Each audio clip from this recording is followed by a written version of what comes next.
இது ஏறத்தாழ ஜெயலலிதானுடைய கட்சி மாதிரி தானங்க இருக்குது. ஜெயலலிதா என்பது 100, பாக்கி எல்லாமே ஜீரோஸ்.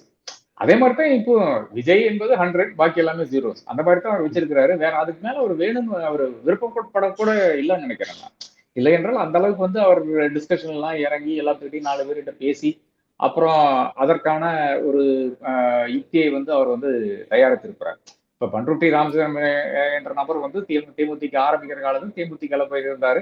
அதுக்கு முன்னாலேயே விஜயகாந்த் ஏறத்தால ஒரு ஒரு வருட காலம் வந்து தமிழகம் எம்பாடும் பயணித்து ஒரு பெரிய ஒரு அரசியல் கட்சி தொடங்க வேண்டும் என்ற அந்த அடிப்படைக்கு வர்றாரு. அதுக்கு முன்னாலேயே வந்து ஃபேன்ஸ் அசோசியேஷன் எல்லாம் பார்த்து நீங்க வந்து ஃபேன்ஸாக இருக்கிறீங்களா இல்ல அரசியல் கட்சிக்கு வர விரும்புறீங்களா, அதெல்லாம் கேட்டு அது சிலர் வந்து வர விரும்பவில்லை. இதெல்லாம் முடித்த பிறகுதான் அவர் வந்து கொண்டு வருகிறார், ஒரு ஒரு அரசியல் கட்சியை தொடர்றாரு. அப்படி கிடையாதுங்க. இங்க வந்து நான் இருக்கேன்ப்பா, நான் வந்து என்டிஆர் மாதிரி எம்ஜிஆர் மாதிரி டப்புன்னு ஆட்சிக்கு வந்து உட்கார்ந்துருவேன், பாக்கி எல்லாமே எவன் வேணாலும் வந்து உட்கார்ந்துட்டோம். ஆனா திரும்ப சொன்ன ஒரு விஷயம், முக்கியமான விஷயம் என்று நான் கருதுகிறேன். டெப்டி சீஃப் மினிஸ்டர் போஸ்ட் வந்து நம்மளுடைய அதிகாரத்துல அரசியல் சாசன சட்டத்துல கிடையாது. டெப்டி பிரைம் மினிஸ்டர் எப்படி இல்லையோ அதே மாதிரி டெப்டி சீஃப் மினிஸ்டர் கிடையாது. அதுக்கு பிரத்யேகமான ஒரு அதிகாரம் கிடையாது. ஆனா மக்களுக்கு சொல்லிக்கிறதுக்காக நீங்க ஒரு அதிகார மையமா இருக்கிறதுக்கு ஒரு சான்றாக வேணால் அது இருக்கலாமே தவிர அதை தாண்டி ஒண்ணும் கிடையாது.